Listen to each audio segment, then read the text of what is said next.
Now, by the video title, you already know what this is.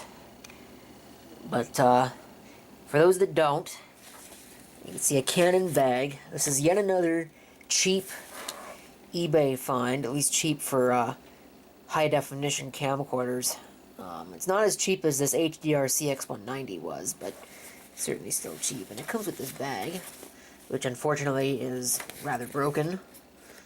But, this is part of the power supply. Go ahead and open it. Shouldn't be too difficult to do. Maybe with one hand it's a little more difficult than it would otherwise be. So, go ahead and open it. You can see here is the power supply itself. CA570S. Puts out 8.4 volts at 1.5 amps. And here is the camera itself out of the bag. It is a Canon Vixia HF200. I like this brushed aluminum finish there. Funny enough, it says DC 7.4 volts. That's interesting. It's actually got a microphone input, which is neat. There's an access light for the SD card. There's the battery, which is really kind of stupid looking because this is the small size battery. There, I think, is a mini, well, that might actually be micro HDMI right there, and mini USB. It might be mini HDMI. I'm not familiar with HDMI enough to be able to tell. There's a mode switch right there. You get dual mode, video and picture. There's record. It has this so-called mini advanced shoe. It's just an accessory shoe. I guess it's a powered accessory shoe. Power switch. There's a photo button. There's your power LED. Zoom control. It's got an optical image stabilizer, which is awesome. 15 times optical zoom. It's got a little scratch there, but that's alright. But the thing that attracted me to it the most is the video light. And there, of course, is the microphone on the front. So this will really come in handy for dark shooting, where this camera would not. It does, of course, have an automatic lens shutter, which you can see right there. If we go ahead and turn it on here, you see it go ahead and open. And right now we are in video mode. There's an option. You can see I've got the it turned on there, VU meter.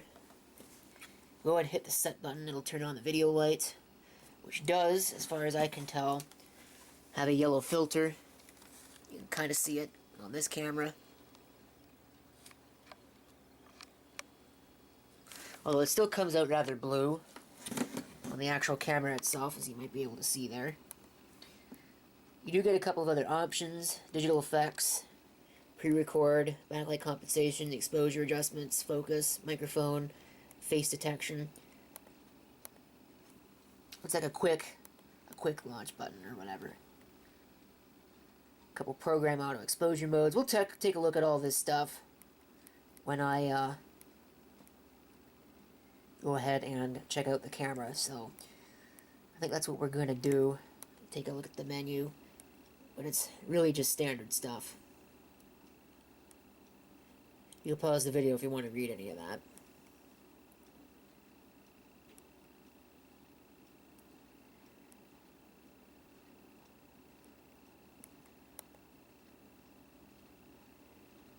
I'm just using the card that came out of the Vario right now.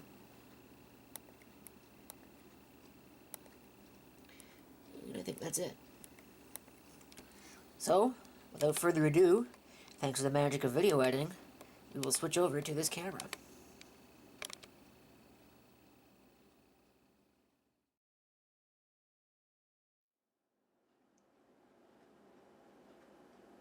Okay, so that's really annoying, actually. You have to turn on the fade trigger, or what it calls a fade trigger, and then you have to actually turn on the digital effect in order to get the fade trigger. But anyway, this is the Canon Vixia HF200 that I'm recording with right now. All of its glory. Turn on the video light. Just leave it off. Seems to work fairly well. I've got the digital zoom turned off and all the other nonsense disabled. So there is the extent of the zoom. The optical image stabilizer should also be turned on. So we'll see how good it is.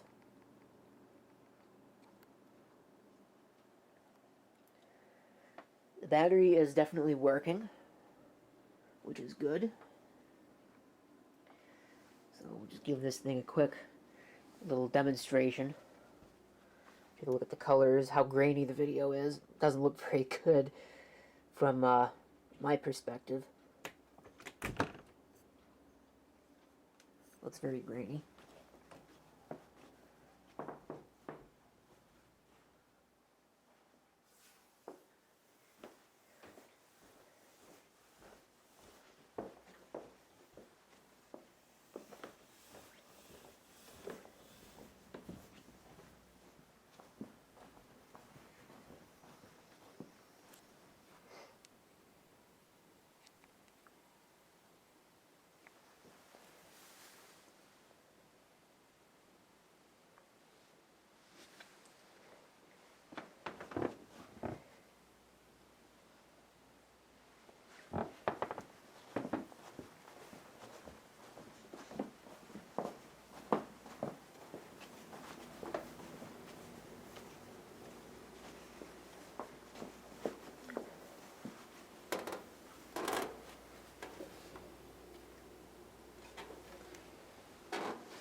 Not sure why that was open.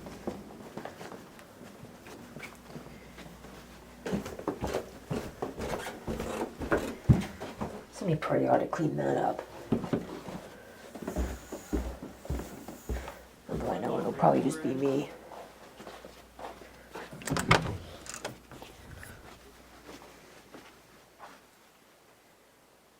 It seems to be working though. There's the video light.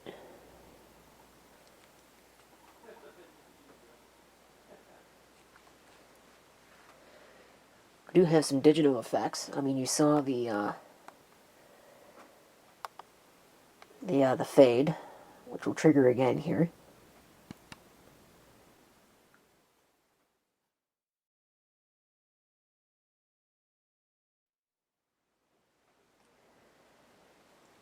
It's got a wipe as well.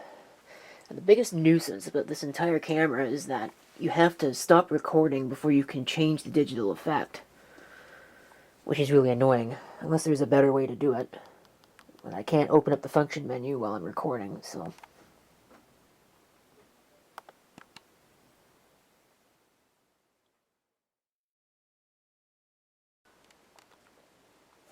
It's got your usual black and white and sepia as well, but I thought this one was cool. The artifact. Anyway, we'll turn that off. I'm recording at the highest quality right now, so-called MXP mode.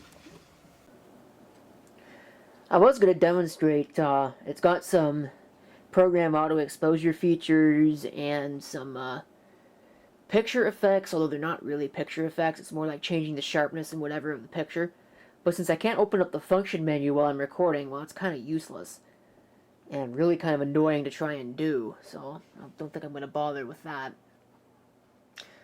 At which point, there really isn't a whole lot else I can share about this camera, other than the fact that I mean, it's decent.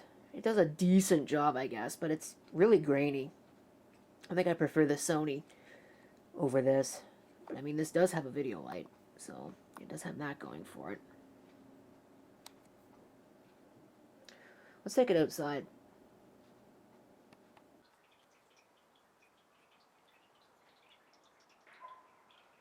It's a very beautiful day outside today. You can see some of my piles of stuff that need to disappear. Need to deal with. This should have gone in the trash, but a couple more clock radios and other piles of things. The camera bags especially. I gotta go through this box of parts. It's a huge box of parts. There's things in it that really ought to be brought in, cables and all kinds of stuff. So, is this an eSATA cable? I don't know. No, I don't think it is. But, you can see this is going to be coming in today. But, anyway, definitely not piles of things. This is my junk pile. All this stuff needs to go away. Well, most of it anyway. I'll probably hang on to there's a controller box down there. Probably hang on to that. And the boom box, but that's about it. Everything else is probably going to get some pictures, and I'm going to just get rid of it because it's taking up a lot of space. I wonder if we can actually get back here. No, well, if I move the Cisco switch, maybe. Get that out of the way. We can go back and have a really... Well, maybe not. That's a little high. But I was going to go over there and show you the contents of that, because there's definitely some things in there. But that's definitely not going to work. I did finally fix that. So that's working again. But this is a decent camera. It's not the best camera in the world, but it's not bad either.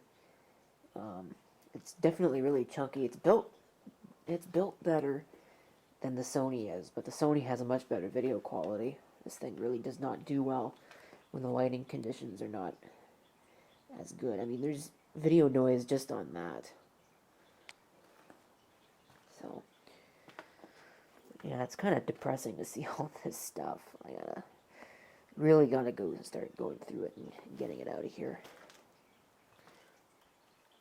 So that way it's not still here. I wonder if this is still working. Oh my god. This thing has had no water in it for like 7 months. Other than what little water. Like condensation and things. And it's still keeping time.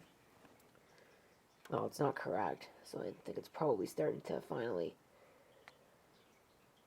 lose the plot. But anyway. Take a look at the outdoors. Like I said, it's a beautiful day out.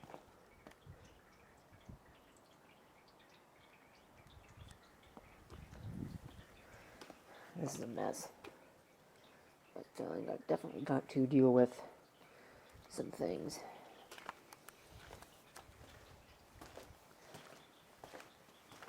Just thought it'd be somewhat useful to take it outside and demonstrate it. See what it can do in that kind of lighting condition.